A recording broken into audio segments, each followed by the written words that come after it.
कुंज बिहारी श्री हरिदास राधे राधे। आइए जानते हैं पुरुषोत्तम मास की द्वितीय एकादशी कब है और किस दिन मनाई जाएगी। द्वितीय एकादशी का नाम परमा एकादशी है और हरिवल्लभ एकादशी के नाम से भी इसे जाना जाता है। इसका प्रारंभ 11 अगस्त 2023 सुबह 7:35 से होगा तथा द्वितीय दिवस 12 अगस्त 2023 को 7:39 तक एकादशी रहेगी। आप सभी को उपवास 12 अगस्त 2023 दिन शनिवार को रखना है। एकादशी व्रत का कुछ नियम होते हैं जो कि दशमी तिथि से ही प्रारंभ हो जाते हैं। एकादशी के व्रत धारण करने वाले समस्त लोगों को दशमी तिथि से ही एक समय भोजन करना चाहिए और शाम को फलाहार लेना चाहिए। इस दिन किसी भी अभक्ष्य वस्तु जैसे कि मांस मदिरा और लहसुन प्याज का उपयोग नहीं करना चाहिए। एकादशी के दिन आपको सुबह ब्रह्म मुहूर्त में उठना चाहिए और सूर्योदय होने से पूर्व ही आपको स्नान कर लेना चाहिए। उगते हुए सूर्य को अर्घ देना चाहिए तथा सुबह श्री हरि नाम कीर्तन से अपना दिन प्रारंभ करना चाहिए। एकादशी के पूजन की विधि। इस दिन आपको पूजन करने के लिए श्री विग्रह श्री राधा कृष्ण या श्री भगवान विष्णु, माता लक्ष्मी या श्री लड्डू गोपाल का विग्रह जो भी आपके घर में हो उसको आप एक पाटा या किसी चौकी पर स्थापित करें। उनके सीधे हाथ में आपको एक मुट्ठी धान्य जैसे गेहूँ, जौ, तिल इनके उपयोग से एक छोटा सा ढेर बनाकर उस पर कलश को स्थापित करना चाहिए।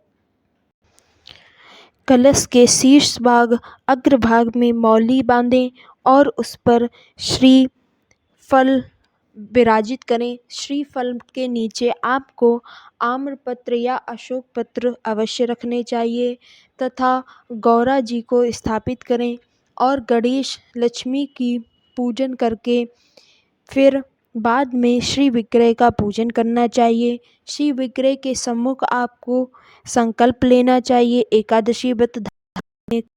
फिर आपको स्नान आदि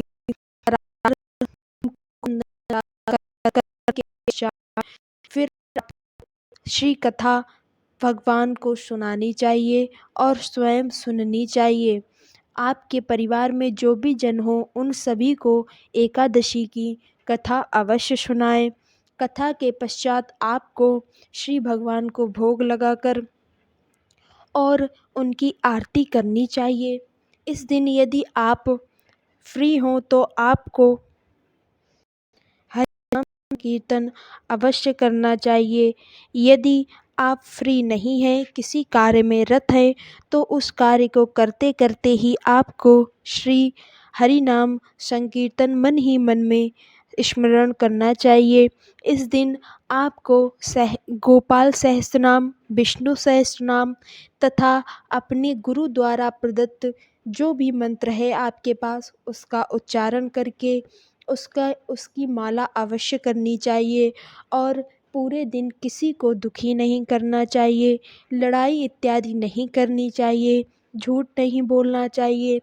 इस दिन बाल नहीं काटने चाहिए, ना कटवाने चाहिए तथा नाखून नहीं काटने चाहिए। पूरे दिन भगवान के नामों का स्मरण करते हुए दिन को व्यतीत करना चाहिए और द्वितीय दिवस भी आपको ब्रह्म मुहूर्त में उठकर व्रत का पारायण करना चाहिए।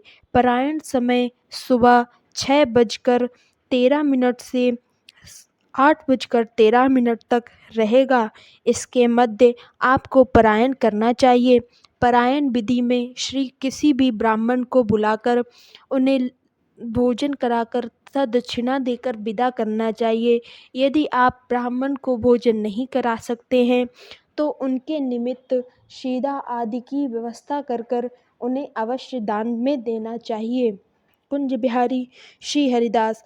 आइए जानते हैं कि इस दिन